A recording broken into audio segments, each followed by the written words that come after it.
All right, so Bismillah ar-Rahman ar-Rahim and Assalamu alaikum wa rahmatullahi wa barakatuh, everyone. Inshallah, today we're going to be continuing what we were doing. Remember, we are actually doing a series on how Islam builds homes, and we went over a number of different things. Number one, about the relationship and what it looks like.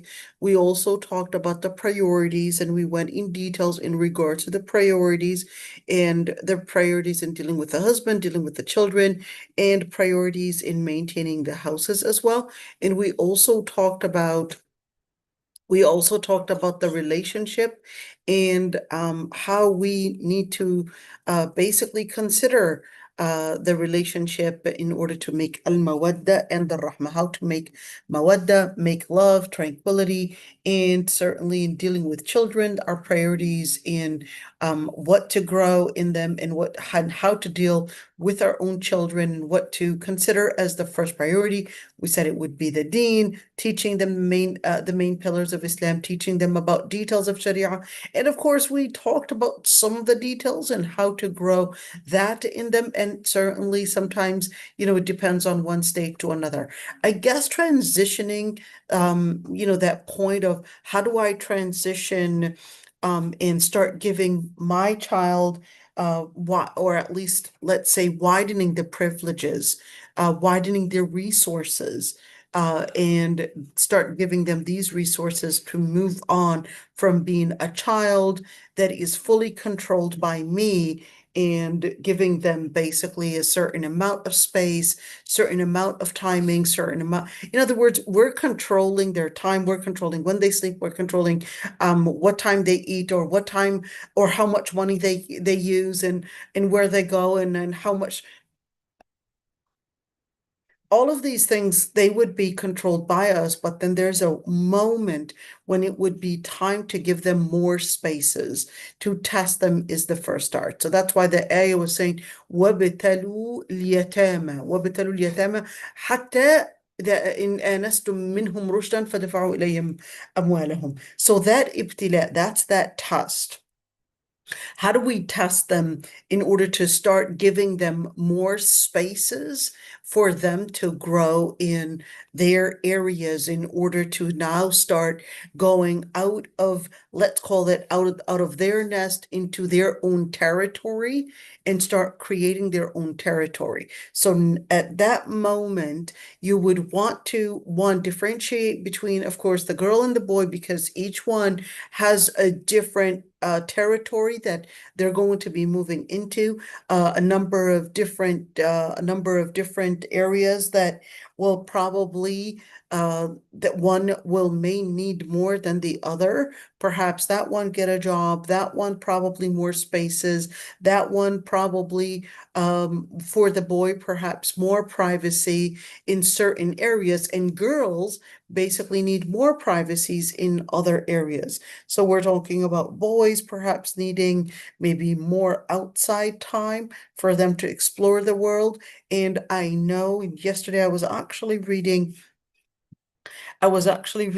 some books on the influence of culture, the influence of social media, the influence of universities as well, and how they're intruding in certain ways in affecting how we interpret culture, how we interpret morality, how we interpret identity, how we interpret spaces, how we interpret all those different definitions of how we relate to one another.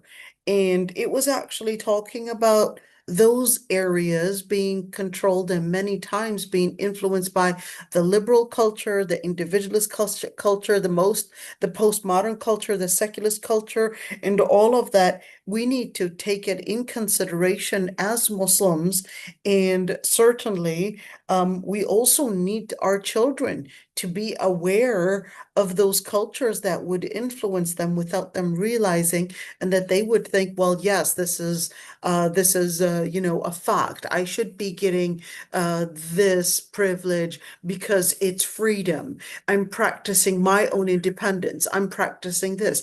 And they will use these words and not realize that they are repeating an idea that comes from a premise, perhaps a postmodern premise, or perhaps maybe a secular premise, or maybe a feminist premise, and the list goes on and on. So sometimes it's really important to also educate our children that these rhetorical statements that they may be repeating may not actually come from a Muslim premise as much as it is coming from a kafir premise and perhaps maybe a different influence. So we have to educate them to see these words or in this rhetoric or these slogans that may be as things that people might say on social media or perhaps within the society, and they would think that, hey, this is a fact.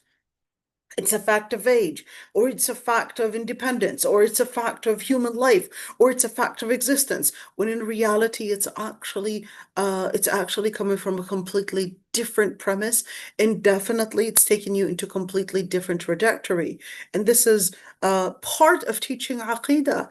I think, sometimes we definitely need to take some of those quotations and teach them to the younger generation and let them see that, this is coming from a kafir foundation. Make sure you understand that the dynamic and that the premise and that the trajectory and that the goal and the purpose of a Muslim is completely different, and therefore the way that you would understand territory, the way that you would understand independence, the way that you would understand your parents' mentorship, the way that you might see it as an authority, or the way that you might see it or probably indoctrinated that they are being narcissist or they're being toxic or they're authoritative or etc.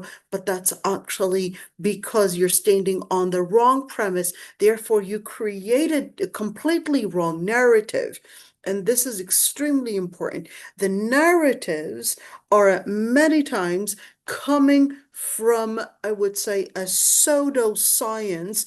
They would probably tell you all these narratives probably coming from a pseudoscience, which right now many times, would be coming from psychology or would be coming from those different groups that they would call it as therapy. And then they would perhaps maybe identify your territory or identify personality or identify the dynamic and how that relationship begins and how it ends and where it ends and when you have the right and the human relationship and morality and identifies all these different areas, and without us realizing it actually is coming a lot of it from an individualist culture. And I was reading about, it was a book, let me see, what was it called? Let me see, sorry, because I'm doing my PhD, that sometimes you would come across so many books and then you would forget which book that was. But subhanAllah, some of those books are absolutely important to learn about. Let me show you some of what I'm doing right there. And it was actually talking about what was it? It was talking about the influence of individualism on the American culture and how that even affected not only Christianity, but all the people that are living within the Western and specifically American culture, and how that actually affected the whole society. One is Peter Berger. He was talking about the book is called The Sacred Canopy. And maybe I could show you some of what I'm doing right there. There we go. This is it. The Sacred Canopy, he was talking about the elements of sociological theory of religion. He was talking about how the cultures and the different individualist ideas and social media. Well, he wasn't talking about social media per se, but he was talking about how all of that was affecting the sociology, that the culture and all of that was affecting the sociological structure and affecting different religions as well. Now, the other part is this one. Anthony Giddens, he was actually writing about modernity and self-identity, all this type of rhetoric. It's my right. I'm basically right now a teenager. I'm 18. I should have the right to do whatever I want. I basically have these parents that are trying to somehow, look authoritative, and there's that social media that is affecting, and this is extremely important, that modernity and self-identity and how these new words are affecting a new generation, and how this new generation adopting a new set of moral values that really stand on the premise of atheism, stand on the premise of postmodernism, stand on the premise of atheism. And they focus a lot on atheism in that culture that brings existentialism, where what, I have my own purpose, I have my own vision, I have my own self, I have my own territory, I'm basically free whatever I want, I'm free to do whatever I want, you don't have the right to tell me what to do, etc. That and this is basically starting a new trajectory. That's what he was really focused on. I loved his books, and he was talking about how this is taking the younger generation with these thoughts into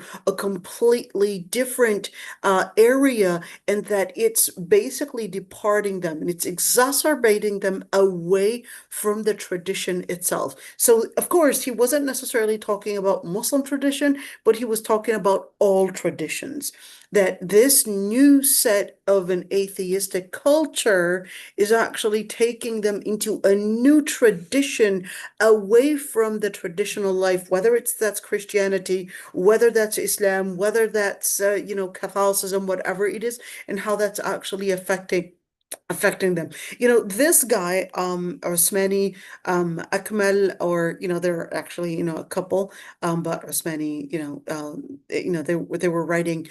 This was actually social media and its impact on secularism, and talking about the Islamic culture, but.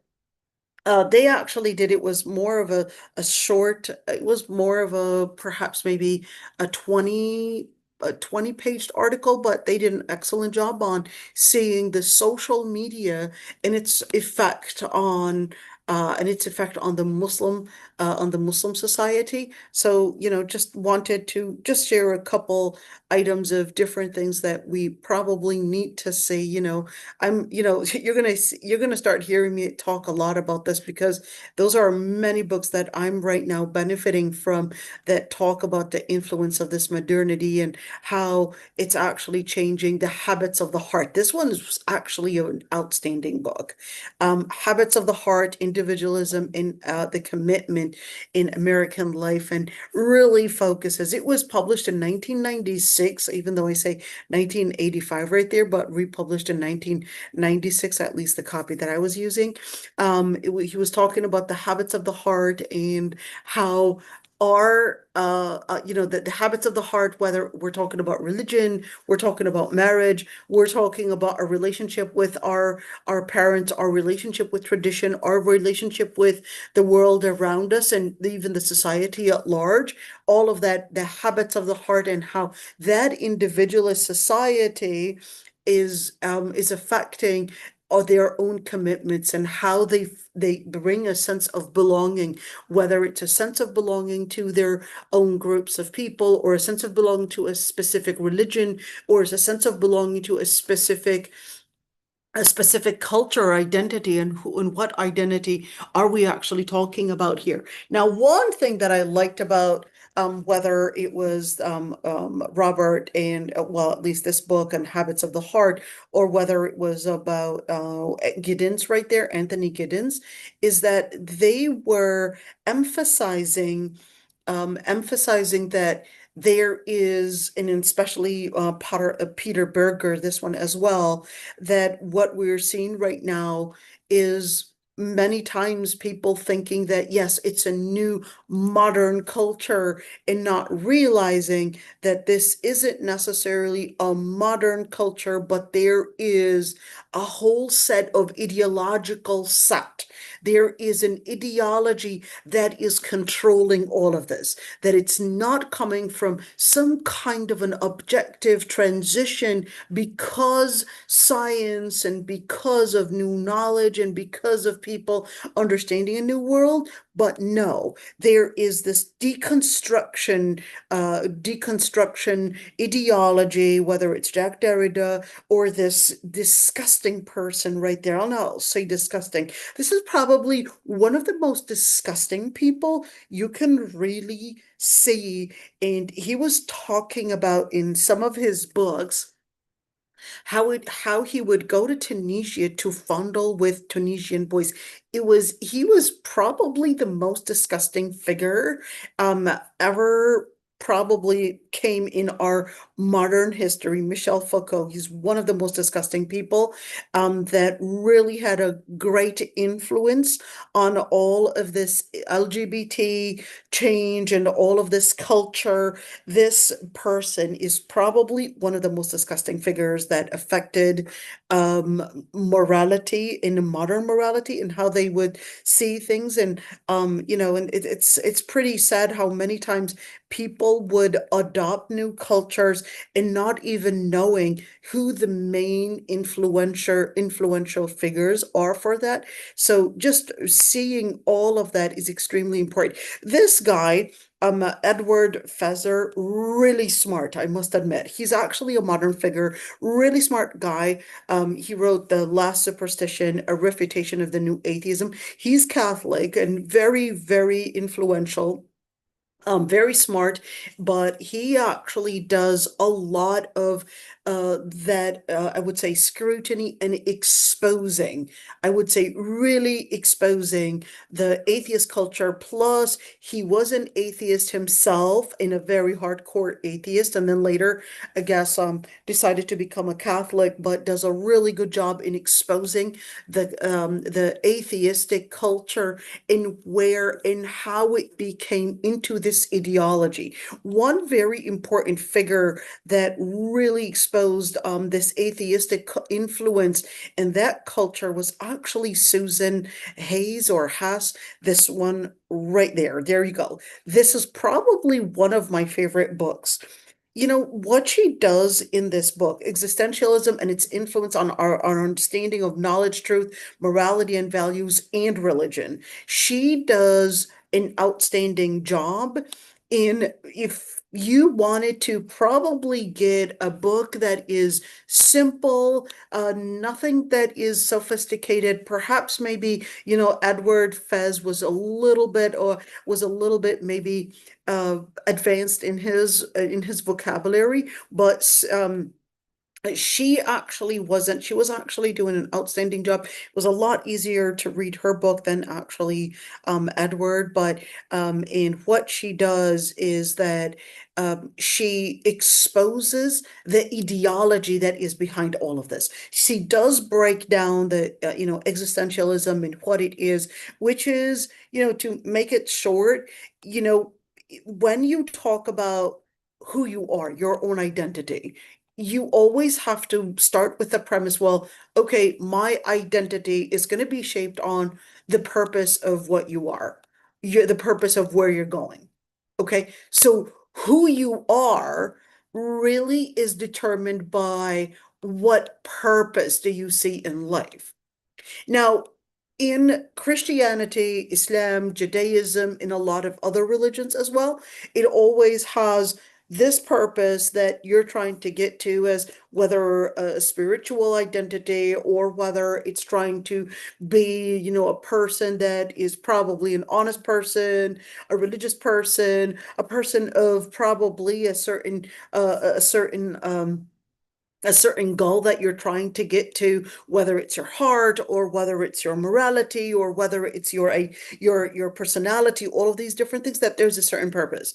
But she actually wanted to expose that these purposes had right now changed into becoming just this life. So, in other words, she was actually exposing it in considering that there was an ideology, in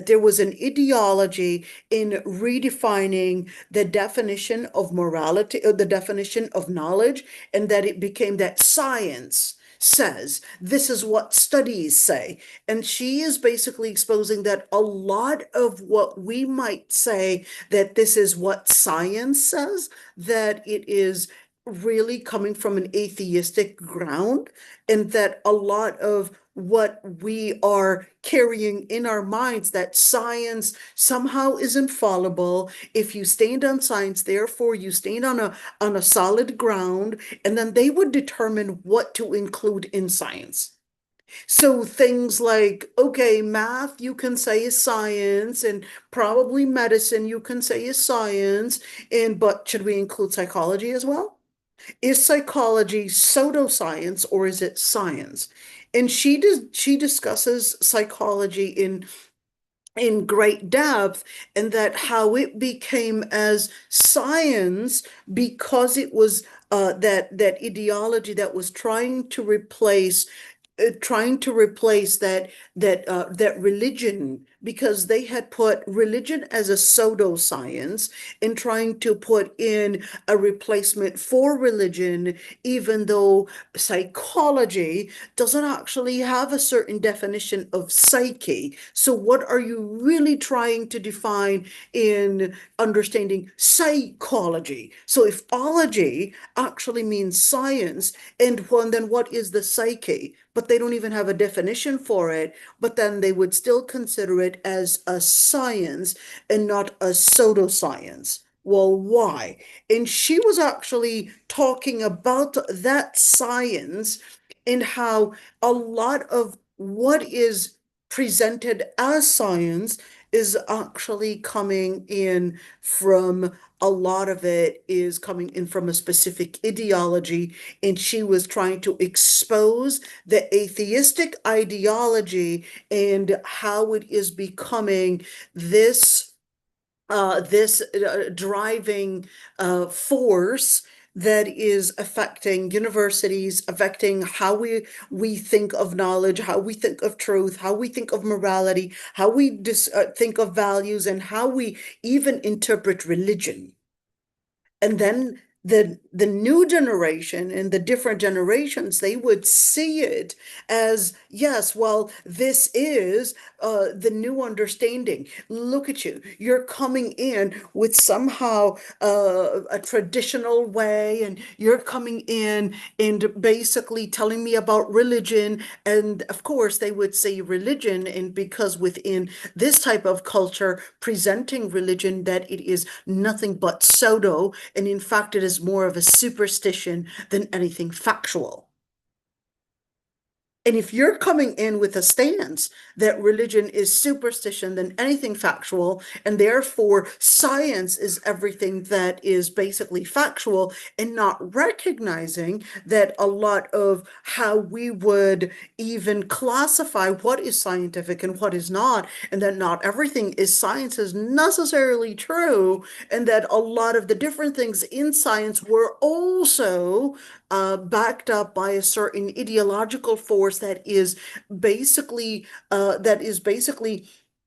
shaping a number of different values, a number of different definitions of how we understand knowledge, what defines resources, what defines our values, what defines the resources and the references that we depend on. This is very, very interesting, and I absolutely loved her book. And it's I think it's definitely important to see all of that, because at the same time, you could see those other books that I was going through. true. But, I'm just not going to take you all the way and start talking about my PhD. But definitely you're going to hear a lot of me talking about this. Now you could see what I would be doing, those different times that I'm probably just not answering as fast as I used to because I'm actually working on that. So just going from one book to another and just writing all of those, just taking the time to just study all of those. And, it was actually my husband's suggestion, Barakallah fi. I mean,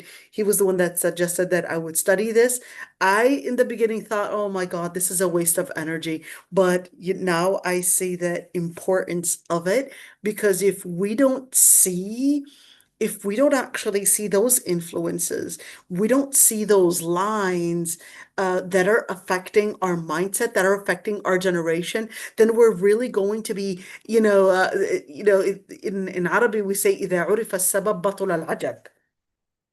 إذا عرف السبب بطل العجب, or إذا بان السبب بطل العجب. If you know the reason, then all that confusion or all that awe or all that mystery would then fade away. It doesn't become a mystery anymore. You're like, what's happening to the generation? Why are they going to this? What's changing? Well, if you really know the reason, if you see the ideologies, if you see these forces, if you see the kufr that is transcendent in our universities, transcendent and becoming basically this culture that they would consume on social media, or even games, or even presented as within their curriculum, then you would know, well, what's going on.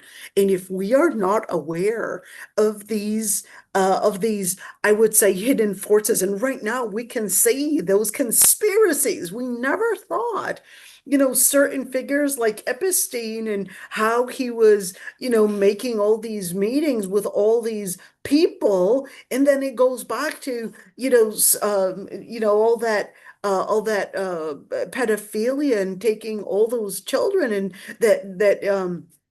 that trade and or even a whole force of influence that was actually working in the back end without us realizing. So now we could say it, yes, there is a conspiracy, just when we thought that was some kind of a fantasized way of talking about modern politics or modern changes, just when we thought that was more fantasy and more of in talking about a conspiracy was making you seem like you don't really understand everything. But now we see that this is actually true, and that yes, there is actually a whole set of group of people that were working in the back end that seemed like they were, at odds with each other, but they were actually friends and they were hanging out and feasting in some remote island on young girls. And yes, just when we thought that people like Bill Clinton, Donald Trump were somehow enemies and that the Republicans and Democrats were enemies, and just when we thought, the people in politics are different than the people in pop culture, now we're seeing those photos actually combining them, and the people of money and the people of politics were all playing the same game. Now we're starting to see some things coming onto the surface, but of course they're going to hide it really fast. It's not going to stay like that, but just so that we know, just so that we are aware. And of course, to go back to our lecture that we talked about yesterday, well, the day before yesterday, we were talking about masculinity and femininehood. And we said, of course, this is very important because it goes back to, well, what defines our identity? What defines masculinity? What defines femininehood and all of that? And we said, well, we don't want to be influenced with the modern culture that basically redefined masculinity, redefined femininenhood, and certainly feminism defined a lot of this, and certainly new words of gender and the deconstruction. Remember that deconstruction of that Jack Derrida was talking about, deconstructing, what is male and what is female. You can have a biological you, and you can have a social you, and you can have even a combination that you can probably make and, cherry, be, I guess, selective and, just cherry picking on what you actually want to take from this definition and that definition. You can create your own, I guess, non-binary self. And of course, you can use your own selected pronoun and just create your own you and not someone actually having that higher will to tell you of what purpose you should be living up to or what responsibility you should be holding or what should be your identity or whatever it is. And of course, as a Muslim, the premise of a Muslim is that no. The premise of a Muslim is that Allah subhanahu wa ta'ala is the one that sets the purpose. It's not existentialism. It's not each one set their own. And in Islam, it comes with a premise as well that it is supposed to be Allah subhanahu wa ta'ala that sets the purpose of what you were created for, which is al-khilafa, which is وَمَا خَلَقْتُ الْجِنَّ وَالْإِنسَ إِلَّا لِيَعْبُدُونَ. And therefore, that's the purpose that we carry. That's the purpose that we would practice. That's the purpose that we would bond with in our life. That's number two. And certainly, when we're speaking about identity, هو سماكم المسلمين من قبل. He was the one that named you as Muslim, so therefore the identity is to be Muslim, therefore to adopt two things. Number one is the definitions or the definitions of Aqidah, the details of Aqidah, how I understand who I am, how I understand the relationship with the world, with nature, with Allah, with the things around me, with my parents, with all of that. That basically is number one. We're speaking about the Aqidah. So we're speaking about Aqidah to define these, let's call them these sets, and then the dynamic in how they function, that's legislation. The dynamic of how I relate to God, how I relate to my parents, how I relate to my siblings, how I relate to the people around me, how I relate with politics, how I relate with myself, all of that, that's legislature. That's legislature, and that's basically Sharia. Okay? That's Sharia. So define the definitions of things. Who's God? Why am I created? Who's behind this life? What's behind life? What happens after death? Where is that at? What we're created for? That's the information. The information piece of it, that's Aqidah. Okay? To inform you all of the truth about all of that, that's Aqidah. Yet to help you understand the dynamic of how you relate to what, that's legislature. How do I do my relationship with Allah? Ibadah. Okay, that's Ibadah. That's part of legislature of fiqh al-Ibadah. Okay, now how to relate with marriage. That's basically the fiqh of marriage. Okay, then all the, let's call it the roles and all the responsibilities and the definition of what roles I carry in marriage and what responsibilities I carry, what rights, all of that. That's basically part of legislature. شرع لكم من الدين ما وصى به نوحا إن شرع لكم من الدين ما وصى به نوح والذي أوحينا. Okay, I confused the ayah. Here we go. شرع لكم من الدين ما وصى به نوح والذي أوحينا إليك وما وصينا به إبراهيم وموسى وعيسى أن أقيموا الدين ولا تتفرقوا فيه. So now, therefore, Allah subhanahu wa ta'ala tells us that, well, there is a Sharia. Sharia basically means a stream. The stream basically contains a certain motion. So, شَرَعَ لَكُم مِّنَ الدِّينِ مَا وَصَّى بِهِ نُوحًا. That stream goes all the way to Prophet Nuh alayhi salam. And what was revealed unto Prophet Muhammad sallallahu alaihi wasallam. وَمَا وَصَّيْنَا بِهِ إِبْرَاهِيمَ وَمُوسَى وَعِيسَى. And what was revealed unto Prophet Musa, Ibrahim, Musa, and Isa. In other words, it basically comes with the same stream, that the way that you would relate in this movement, in this type of relationship with the things that surround you and the things that basically are part of your life, that's basically Sharia. The basis of it, an aqimuddin. In the general comprehensive statement that you would live based on a deen, that you would live based on the definitions that Allah subhanahu wa ta'ala had set, وَلَا تَتَفَرَّقُوا فِيهِ. And you would not go away from what Allah subhanahu wa ta'ala had predestined or ordained us to basically follow. لَا تَتَفَرَّقُوا فِيهِ, because once you go away from it, that's when you're basically going to find that confusion and that injustice happening, and the list goes on and on. كبر على المشركين ما تدعوهم إليه. Are you going to be finding an opposition? Definitely. If you're going to be holding on to Islam, you're definitely going to be finding an opposition because it disrupts their interests.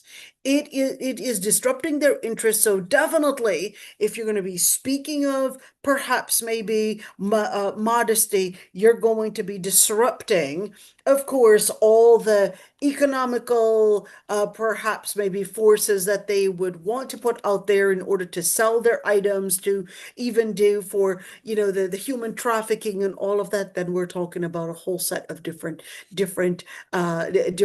oppositions. If you're talking about perhaps maybe riba being haram, you're going to find the banking is going to pay all their money in order to make sure that you don't actually work towards having that force being in control. If you're talking about, same thing, politics, you're talking about different akhlaq. So, of course, labeling Islam as terror, they labeled it as terror because they would say it as, well, this is going to be a force that would be a growing force, perhaps maybe deconstructing our rule, the capitalist rule, in controlling humans and controlling money and controlling economy, controlling politics, controlling everything. Because in order to control them, that's one thing that was about study. I think it was Peter Berger. He was talking about using entertainment as a way of controlling the masses. And subhanAllah, Peter Berger, when you read his book, you would think that he's a really strict guy. He died 2017, so not very old, but his book was published, I think it was 1940 something, was it? Somewhere around there. So, and he's a pretty old guy. And subhanAllah, he was talking about entertainment and using entertainment, and that is how they would control the masses. And to, yet in religions, it was to teach the masses how to be, not to be, I guess, used by their own entertainment and not used by their own, I guess, their own desires, but to actually live up to a specific, whether you're talking about Taoism or Confucianism or Christianity or Judaism, it was always warning people from being used and from being, I guess, servants to their own desires, and how to live up to a certain morality, a certain honorable morality, etc., in all religions. So you're talking about that, but right now, like never before, he was talking about that, Peter Berger, in like never before, it is basically doing it the other way around. It's basically using and convincing people that in order to be free is to be free from any type of submission to any type of morality, and is to be basically having your own drives / desires and what entertains you actually be the force of control. And subhanAllah, you take that and you see how Allah subhanahu wa ta'ala was letting us know that shaitan was going to be using our own entertainment, our own drives, our own shahawat as the tool to control us. In all religions, even though they were deviant, even if you're talking about like Taoism, Even if you're talking about Confucianism, you're talking about all of those traditions, even if you're talking about those religions, okay, we know about Christianity and Judaism, they talked about that. So, but even if you're talking about religions that are at least an atheistic religion, but they were also teaching the dangers of living in this in this I guess submission to your desires, in how it is actually not good, and that you have to live in mortifying your desires, or not control letting your desires control you, and you have to live to a certain set or a certain level of principles in order to be a good person, to be a free person. But in like never before. So the society that we're living in today is actually unprecedented. This is unprecedented in the fitna of telling people that in order to be free, and in order for you to be a person of honor, they're redefining everything and giving it a new definition. To be free is to be free from any set of discipline that you are told that you're supposed to be in. That was unprecedented. And to be free, oh, it's to be free from any discipline, to be free from any morality, and it's to redefine all moralities. And that's one thing he was talking about, Peter Berger. Redefining morality, redefining what it means to be free, redefining what it means to be independent, redefining what it means to be a person of success, and the list goes on and on. And by emptying these definitions and what they carry, then you can reset any human being. And that's what's happening. We are being reset. We are being reset by making new definitions for for the meanings that we had before. And I think it was Susan Hack that was also talking about that as well. And there was one other person that was actually talking about that, forgot who it was, but emptying the meanings and giving them new definitions.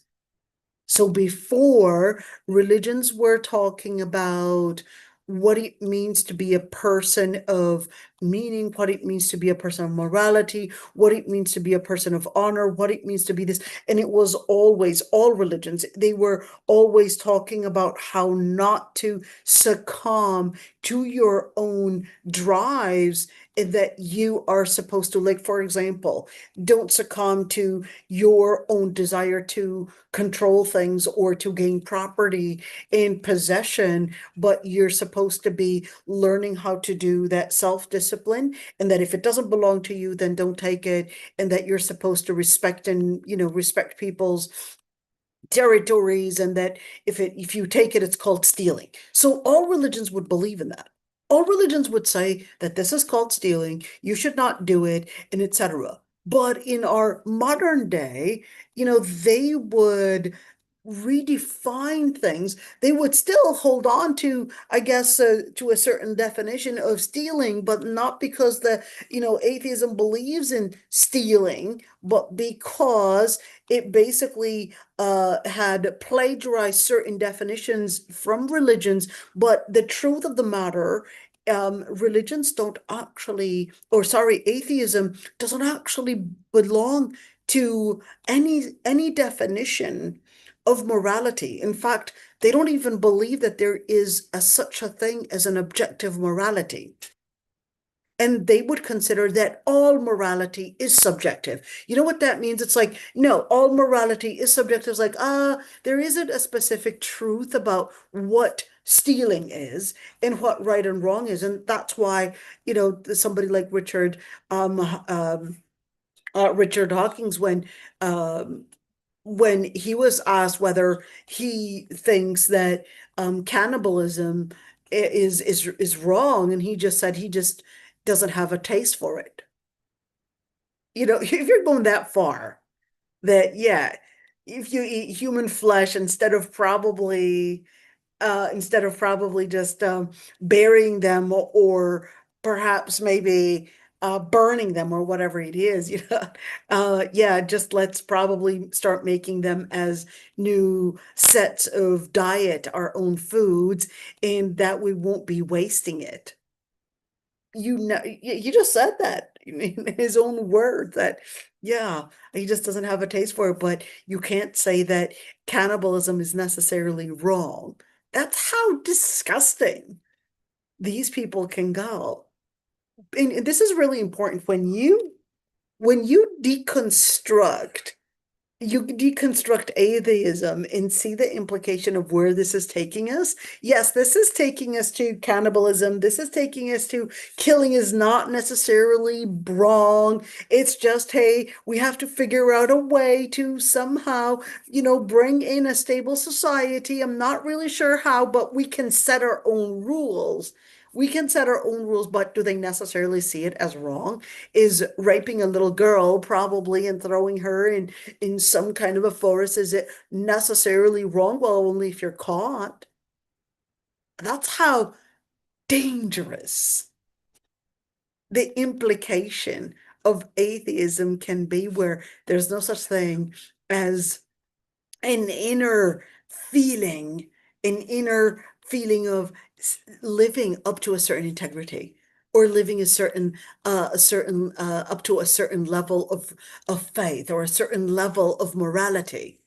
This is how far we can go. This is so scary. But guess what? This is unprecedented. And the Prophet ﷺ was actually telling us about how demoralized the society is going to become when he talked to us about the signs of Judgment Day and how demoralized people will become, to the point where killing will be so prevalent that people will not even know why they were killed. People will not even know any morality, because this modern culture that we're living in is basically setting the foundation for this. This is what's setting the foundation for all of this. So if we're looking at all of these things that we are going through and all of this path, if we are not educating our children in the Muslim society, and even the shuyukh, we're not educating them to let the students and to let them those that are attending Jum'ah Salah, for example, to actually see modern kufr and to really help people read it and to help people see it and to help people see these conspiracies, then they're just going to be following them, like it said, just a new way of living modern culture. It's when it's not a modern culture, it's actually kufr. That is shaitan power in disguise of perhaps different ways of maybe different ways of media or even colleges. It's presented like it's, yes, it's something that is displayed in our textbooks, in our academic textbooks, as if they are science. We are told it's science. We are told it's education, when in reality it was indoctrination.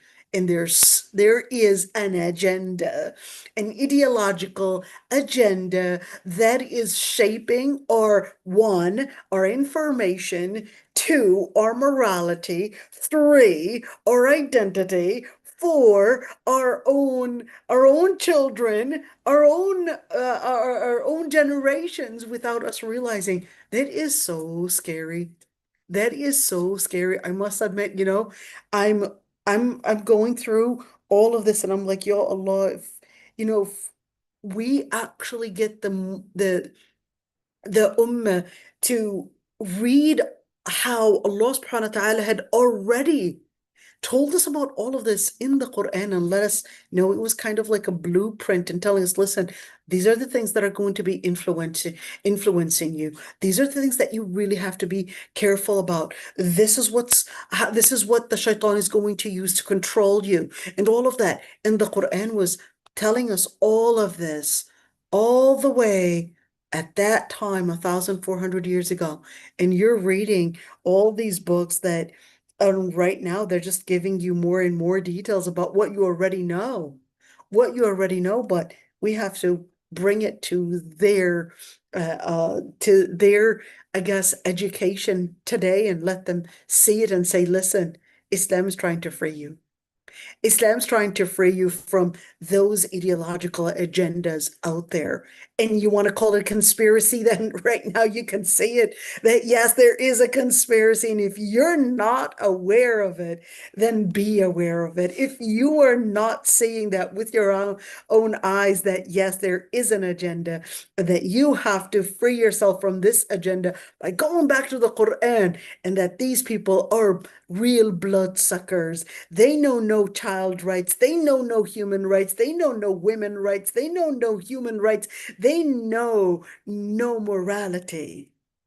If you are not aware of it, if you are not awake, then you will be a byproduct of one, a consumer.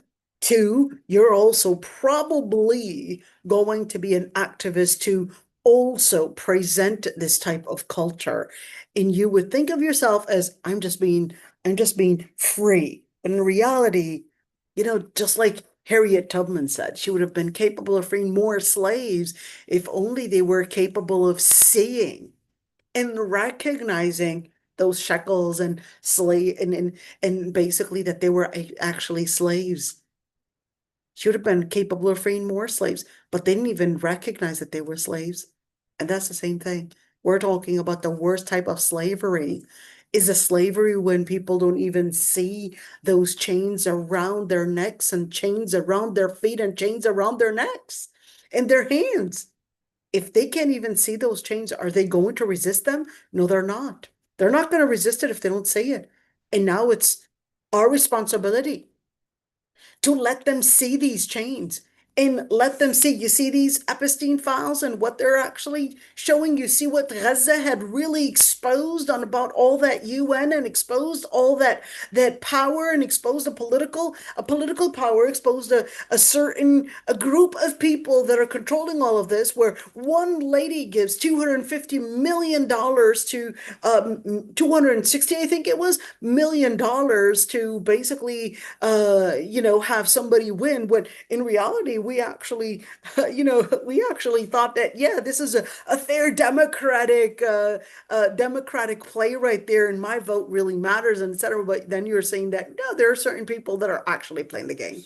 There are certain people that are really, really making certain forces, and who cares about people's lives and who cares about people's rights and all of that? They don't even care about it. So now Allah subhanahu wa ta'ala is letting us know, listen, the current battle of men and women is basically the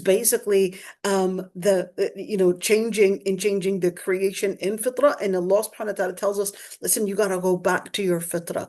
You got to go back to the creation that Allah subhanahu wa ta'ala created you in, and be careful. وَمَن يَتَّخِذِ الشَّيْطَانَ وَلِيًّا مِن دُونِ اللَّهِ فَقَدْ خَسِرَ خُسْرَانًا مُبِينًا. Whoever takes the shaitan, whether that shaitan was called Netanyahu, or whether that shaitan was called Trump, or whether that shaitan was called feminism, or whether that shaitan was called LGBT, or whether that shaitan, that you can go on with those names in different groups, then فَقَدْ خَسِرَ خُسْرَانًا مُبِينًا يَعِدُهُمْ وَيُمَنِّيهِمْ. They would give them promises of probably autonomy, promises of freedom, promises of independence, promises of money, and promises of getting dunya, promises of, hey, you'll get more peace peace and all of that, and if you do this, and they'll basically be giving you all those hopes. وَمَا يَعِدُهُمُ الشَّيْطَانُ إِلَّا غُرُورًا. But the truth of the matter, it's really a hope that shaitan will be basically giving you,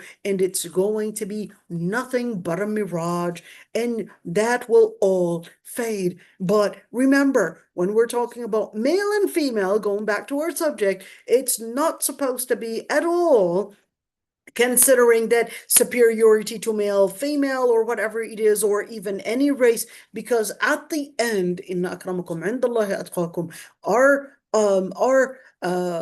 or the principle that we go back to is basically the principle of Allah subhanahu wa ta'ala, and that's going to be the defining principle that helps us see the truth. So therefore, أطيعوا الله وأطيعوا الرسول, obey Allah and obey the messenger. فإن تولوا فإنما عليه ما حمل. He had the responsibility to deliver the message, and at the end of the day, Allah subhanahu wa ta'ala is telling you, well, you've got a responsibility to adopt this test and understand that you will be held accountable. And if you were to follow, submit to basically the obedience of Allah subhanahu wa ta'ala, Al-Quran and As-Sunnah, then that's how you will find guidance. For the Prophet, he only had one message to deliver. وَمَا عَلَى الرَّسُولِ إِلَّا الْبَلَاغُ الْمُبِينُ. He basically had the responsibility to deliver the message in a clear way for people to recognize, and the Lord Almighty will in return, he promises basically to give you al-istikhlaf.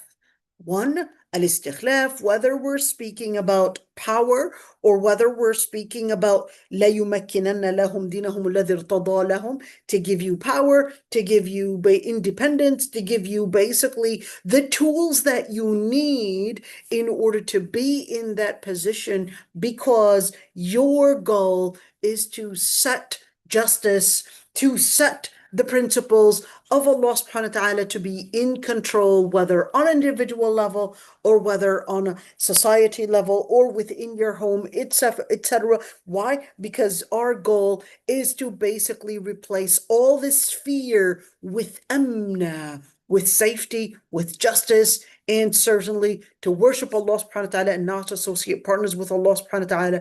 And certainly we basically we talked about the definition of living in principle, and then we talked about the basis of manhood.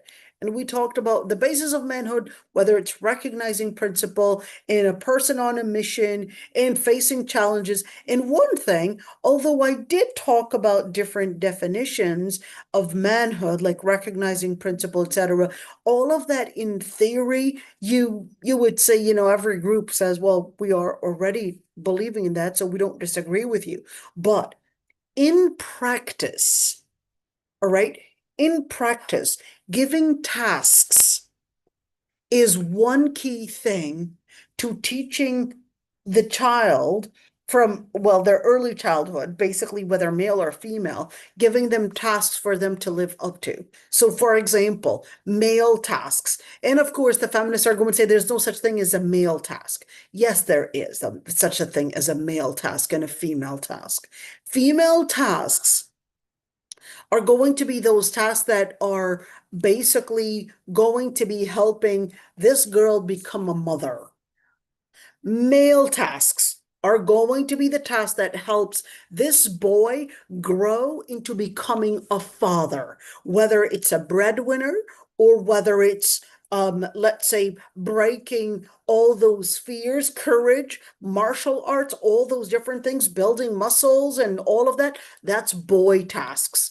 Girl tasks, perhaps things like teaching them how to maintain clean homes, maintain their own bodily hygiene, taking care of maybe children, learning some things about themselves, learning some things about the relationship, and perhaps even making different creative ways on how to even make their homes be a place from a house to a home as well, and how to make their homes even a fun place to stay in and not boring and try to seek outside. Because remember, وَقَرْنَ فِي بُيُوتِكُنْ and وَقِرْنَ فِي بُيُوتِكُنْ. This isn't saying walking in a park is necessarily wrong. This isn't necessarily saying that perhaps shopping for your items is wrong.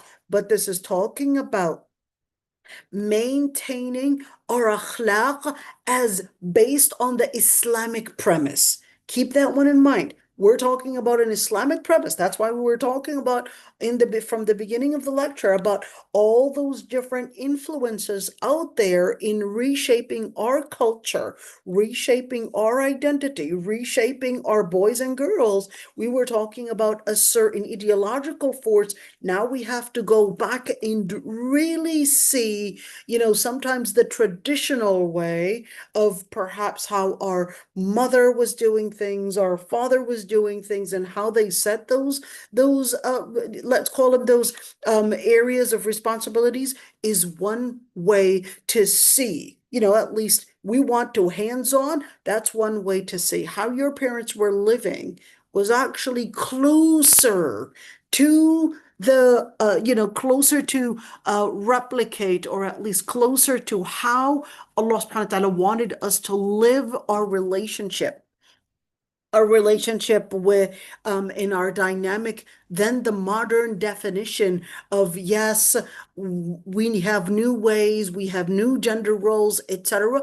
But living that is basically closer to what Islam had taught in that relationship, in what makes manhood. How do I make this boy become a man? Things like perhaps maybe giving them tasks that a man would do, maybe taking away the fear, and maybe teaching them how to face the challenges, maybe teaching them how to look for solutions, making them create that mindset within their brain on how not to succumb. Yes, I want you not to cry when you are facing a hardship, but I want you to contain yourself. This is part of manhood. I want you. I'm not saying that a man doesn't cry. A man can cry. The Prophet ﷺ had cried. Said, "Inna al-qalba la yahzan wa inna al-ayna la tadma." But this is not to mean that you're going to be crying for everything.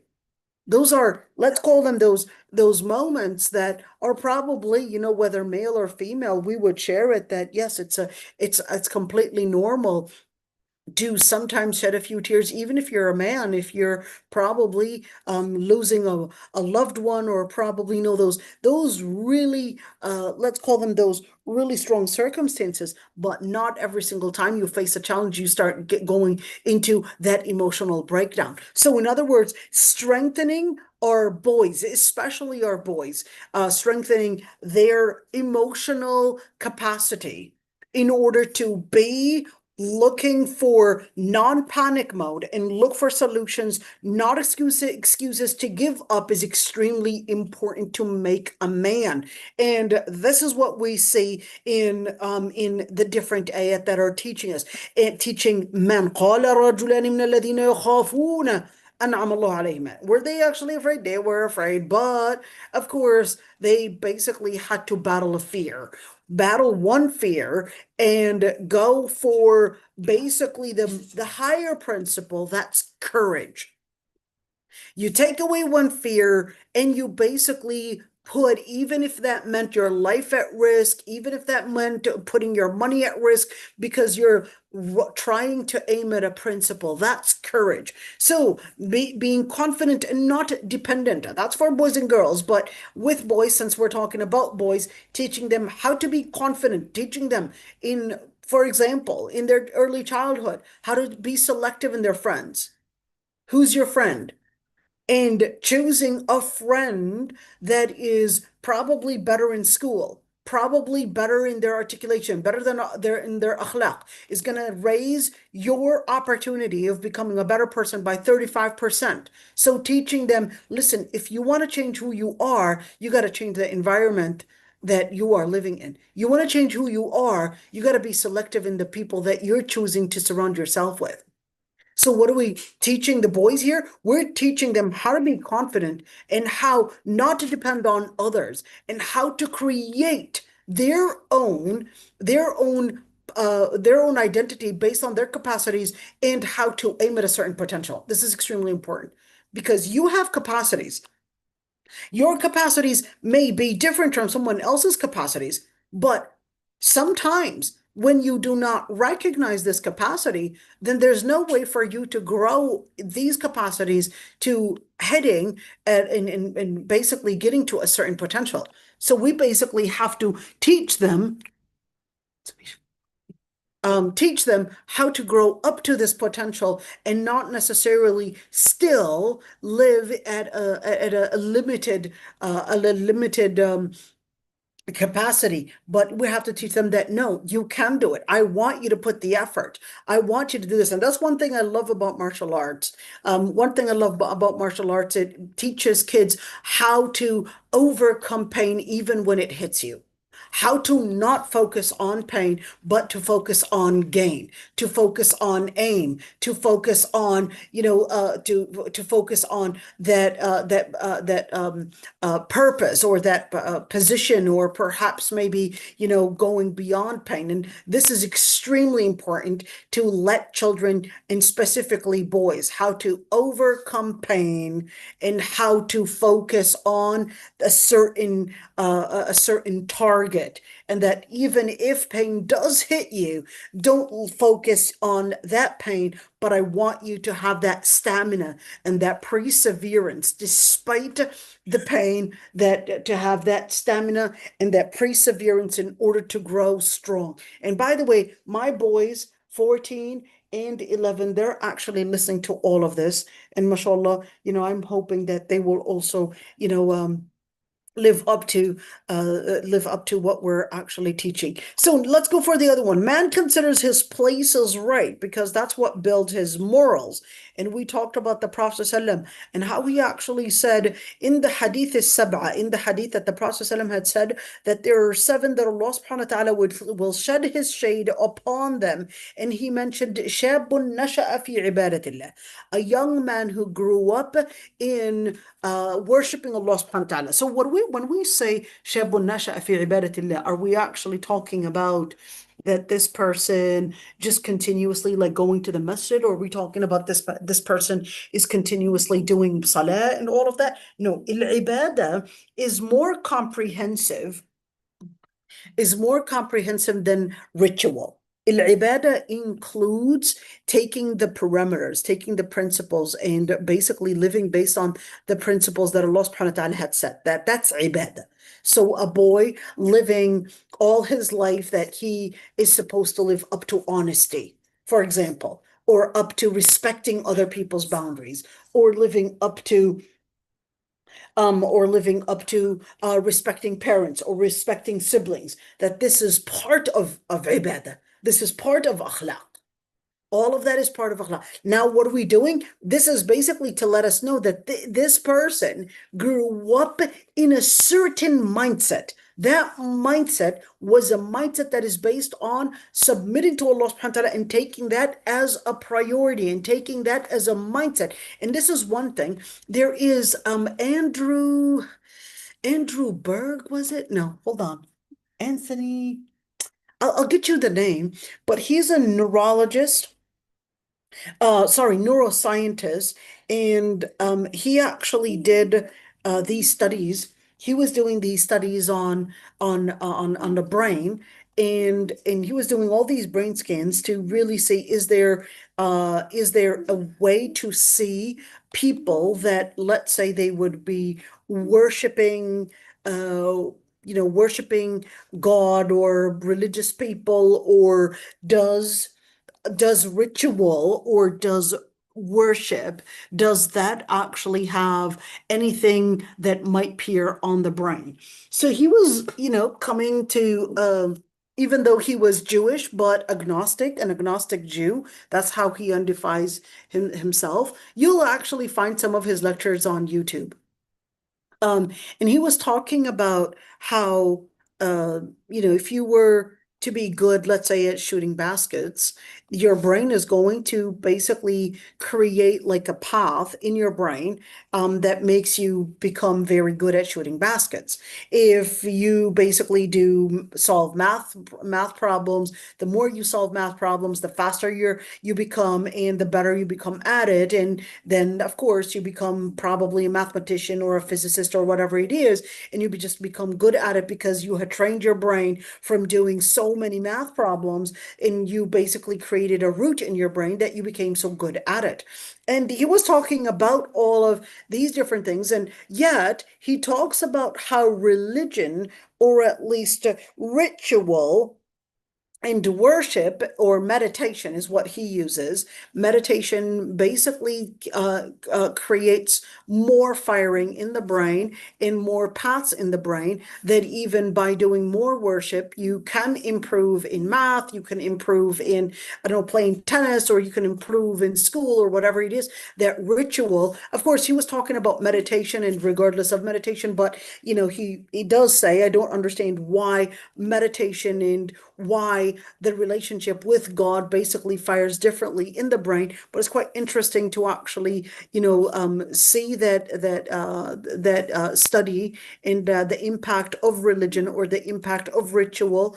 And of course, the stronger you are in meditation, and the more and the longer the practice that you had been doing, the bigger the impact it has on your brain. So in other words, they're able to see on scans the people that had been doing this for, let's say, 20 years or 30 years, and they had been doing khushu', regardless of religion, and they had been meditating and with great focus, than a person that had been doing it for, let's say, I don't know, a year or so. They're capable of seeing that on the brain, that this person had been doing it for 15 years, 20 years. They're very good at it. And this person had been doing it for a year, not yet very good at it, but they will probably sidetrack during their prayer. They'll probably think about something else, but they're trying to work on it, but they're not necessarily those professional meditators like the ones that had been doing it for 20 years. They're able to see it on the scan. So yeah, this is quite interesting. SubhanAllah. Anyhow, so to be a man is to be committed. And we talked about Allah subhanahu wa ta'ala basically letting us know, في بيوت أذن الله أن ترفع ويذكر فيها اسمه يسبح له فيها بالغدو والآصال. Allah subhanahu wa ta'ala, after talking to us about these types of people that would be considered as the types of people that are committed to Allah subhanahu wa ta'ala, and these types of people that would be these types of people that would be committed to Allah subhanahu wa ta'ala, where do we find them? And Allah subhanahu wa ta'ala said, في بيوت أذن الله أن ترفع ويذكر فيها اسمه. They would be found in homes or houses that Allah subhanahu wa ta'ala had permitted that his name would be mentioned there. That is basically the masjid. يسبح له فيها بالغدو والأصال. They would be doing constant tasbih throughout the day, throughout the day and throughout the night. And what would they be? رِجَالٌ لَا تُلْهِيهِمْ تِجَارَةٌ وَلَا بَيْعٌ عَنْ ذِكْرِ اللَّهِ. They would be men that no tijara, no business, and certainly no trade, and certainly no game, and certainly nothing. The word is tulhihim. What is tulhi? Tulhi actually means to pacify. So nothing would pacify them away from dhikrillah. And we said dhikrillah is in 4 or even more different ways. We said there's dhikr that basically involves, one, the dhikr, the oral dhikr. Subhanallah walhamdulillah wa la ilaha illallah. That's an oral dhikr. There's the audio dhikr. What are you listening to? Are you listening to Quran being recited? Are you listening to basically a lecture? What are you listening? That's audio dhikr, what you're listening to.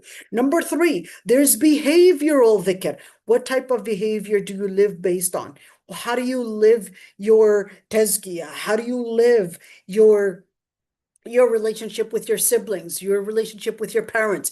Are you putting yourself on, this pedestal, and that you're not living in submission to Allah subhanahu wa ta'ala? Or are you putting yourself that, anybody that goes in my territory, I would have the right to probably beat them, maybe use bad words, maybe use this and this, that of course it is probably perceived in maybe the streets as you're being strong, you're being cool, that's why the Prophet ﷺ had said, this is the last. ليس الشديد بالسرعة وإنما الشديد الذي يملك نفسه عند الغضب. That the person that is the powerful person is not the one that is capable of wrestling others or overcoming others, but is the one that controls himself whenever they are angry. That's the true person that is basically the person of power. It's basically the person that knows how to do that self-control at the times when they are triggered emotionally, when they are triggered and challenged, basically, perhaps by the people around them, and that they would not be impulsive.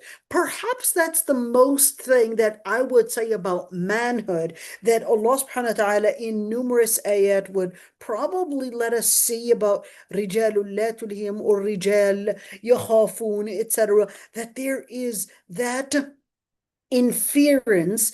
It's teaching men, and that part of what it means to be a man is to not be impulsive. What is impulsive? Not to let your emotions determine your next move. It is, you could say, the ayat would definitely let us see a lot of emotions in women, whether it's in Musa or whether it's in Sayyida Maryam, or, just see there's a lot of emotion whenever we're seeing women involved in the Quran. There's a lot of emotion. A lot of emotion. And that's the same thing that you would say even in brain scans. You would say that women, and of course the area that controls emotions is definitely a lot more active compared to the boys, and therefore we would have to also teach boys how not to be impulsive and how to control that anger. That's why the Prophet ﷺ had basically taught us and taught men, when that man came to the Prophet ﷺ and he said, "Awsini, give me something that would be helping me, as a wasiyah, as a major thing that I have to abide by and live as a commitment, as a perseverance in my life. What should I do?" And he said, "La taghdab." And he asked the question again. Okay, it's like, okay, thanks for the tip, but another one. La taghdab. And he said, okay, and another thing, he said, لا تغضب. He said, just live with this commitment that you would control your impulsive behavior, that you would control your mood swings, that you would control your anger. Because when you control your anger, you might think that by being more angry, or by being somehow looking like you are ready to smash, you're ready to, demolish the things around you, that somehow you are in power, when the truth of the matter, you just lost control over yourself, let alone you lost control over others as well without you realizing. People are going to test your anger and how far it will go. But once they see how far it will go, that's when they would start to lose their fear of you, because they had seen that there's not far there, it's not going to be as far as you might think. At the end, yeah, they'll probably smash a TV or probably smash this and this, but that's how far it will go. That's how far it will go. And then what? And then you just learn how to perhaps later on see that this person is, yes, they might do this and this, but that's not necessarily something that, yeah, they'll probably think that they'll be, to a certain time be in power, but at one point they'll go weaker and weaker. So learning how to control your anger is basically making you really be the person in control. And that's why you would say even the stories that what they would have in the past, a wise man was always this calm person, this person that was, controlling even the way that they would walk. They wouldn't be clumsy. Because a clumsy person is a person that is not taking that mindfulness, that consideration of their decision making, and they're actually clumsy to the point that they're not going to be the ones to be in leadership. The ones in leadership are usually the ones to be, I don't want to say slower, but I would say one, good in communication.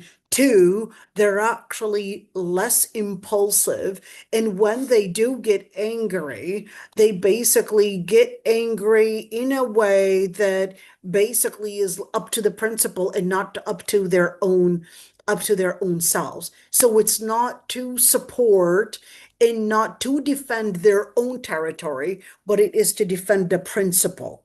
And that's the key thing. That Islam's at least a halal area of anger is that when you're angry in defense of Allah subhanahu wa ta'ala's principle and not angry in defense of your own territory. No, this doesn't mean that you shouldn't be defending your own territory. In other words, defending your own rights, or let's say somebody is coming in to harm you, that, oh, I don't want to be angry because it's basically here defending my own territory. No, this is part of defending Allah subhanahu wa ta'ala. This is part of defending principle, because defending justice is part of defending Allah subhanahu wa ta'ala's principle. That's why the Prophet ﷺ, when he was described, that when does he get angry, they said, "Antum taka hurumatillah."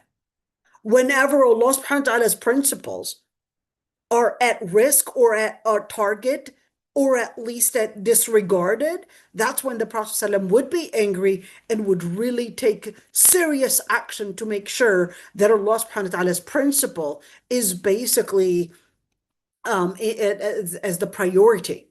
That's when he would get angry. So in other words, it was, even though a man comes to the Prophet ﷺ and he says, he literally comes there and basically holds the Prophet ﷺ's clothes.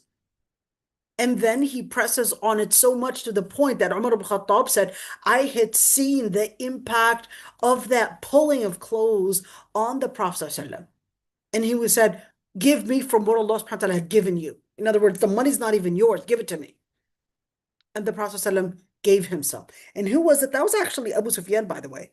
So give me, well, that was another story. Abu Sufyan actually asked for money, but then in another story was an Arabi coming and saying, you give me some more of what Allah subhanahu wa ta'ala had given you. And then he carries an amount of treasure. And then he says, put some more. And then he says, can you carry with me? He said, no. You're going to carry whatever you're able to carry. And he regret that moment when he was just asking, and he was just really showing the shade and the face of his own selfishness, basically.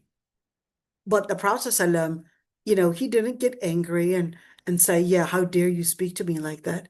He was just saying, go ahead, you want the money? Go ahead, take it. If that's all that matters to you, go ahead and take the money. We know the story. So manhood is all about commitment to principle. Is all about commitment to principle despite all the challenges. That's why Allah subhanahu wa ta'ala says, مِنَ الْمُؤْمِنِينَ رِجَالٌ صَدَقُوا مَا عَاهَدُوا اللَّهَ عَلَيْهِ. They're honest, they're living the truth of what Allah subhanahu wa ta'ala had taken upon them. فَمِنْهُمْ مَنْ قَضَى نَحْبَهُ وَمِنْهُمْ مَنْ يَنْتَظِرُ. From them you will see people that they would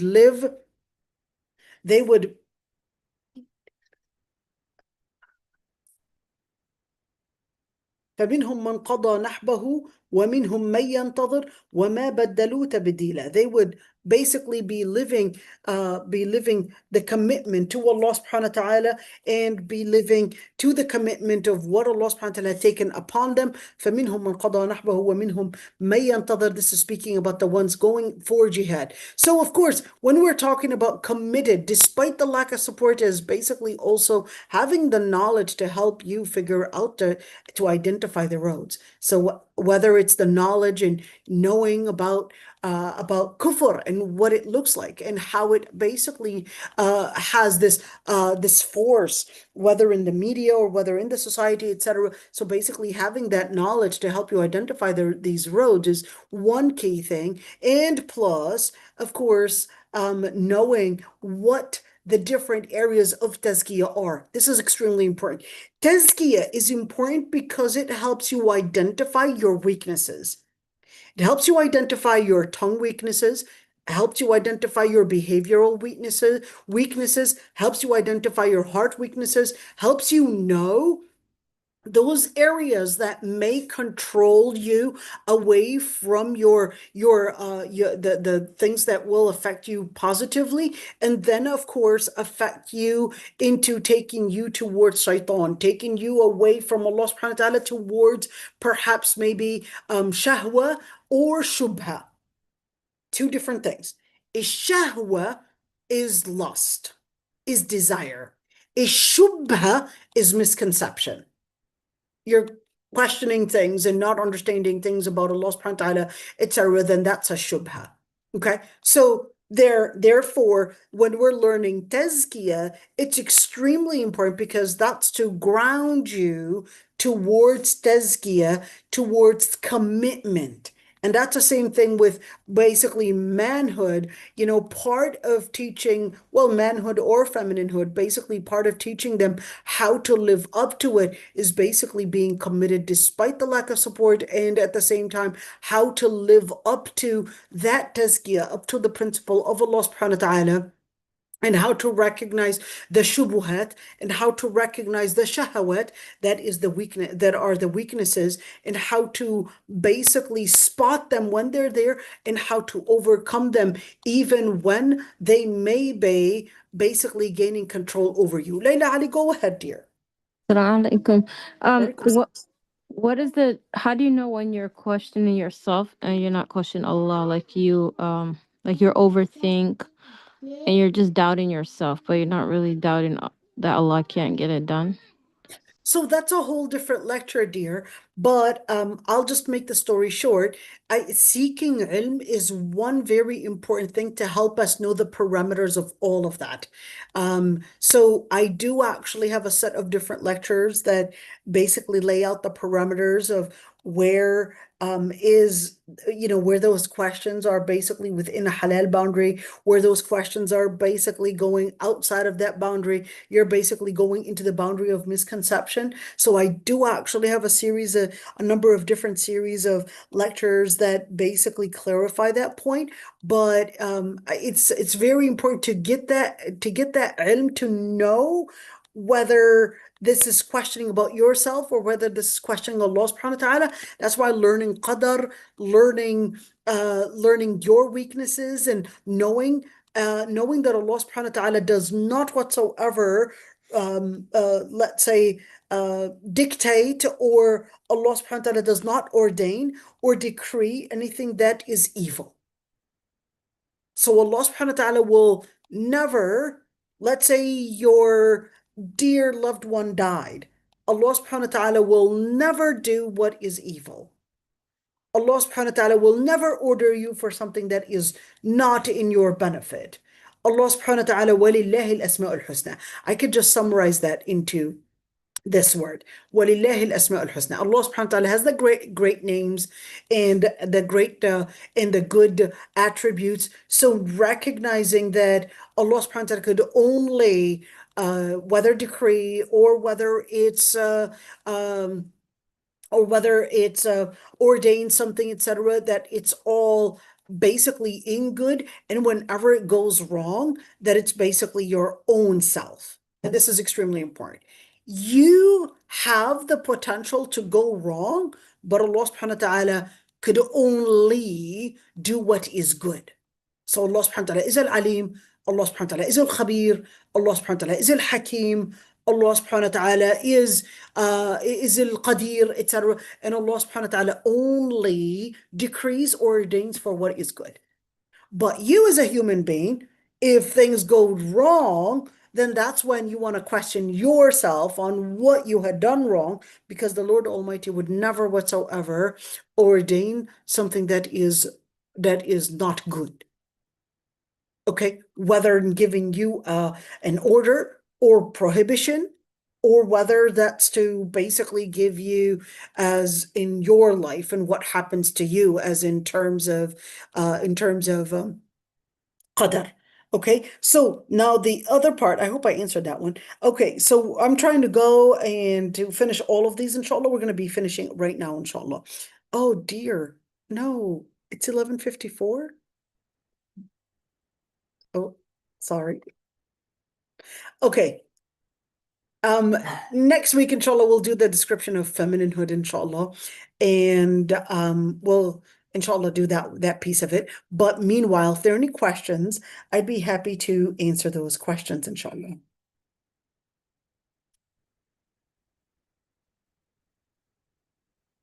I know we kind of went left and right in so many different things. Okay. Where can we access the slides? Oh, okay. I will put them. I'll show you where these slides are, inshallah. I will put them on this page, inshallah. I'll show you what page I'll be putting them on. Inshallah, hopefully I will upload them soon. And it's going to be right there. It's going to be on this website right there. aishawazwaz.wordpress.com, and it will be in the family fiqh column. Okay, be right there, and you'll scroll all the way down. I will be putting it right there, inshallah. All right, so aishawazwaz.wordpress.com, inshallah, I'll put it out there. All right, and if there are any questions, I'd be happy to answer them, inshallah.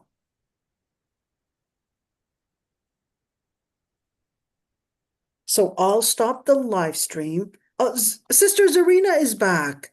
How are you, Sister Zarina? Alhamdulillah. We heard about your health, like a little bit going back, and alhamdulillah, we're happy to see you back. It's lovely to hear your voice again. Allah yahfadik ya Rabbi. May Allah subhanahu wa ta'ala give you good health. You had a question, dear. No, I just wanted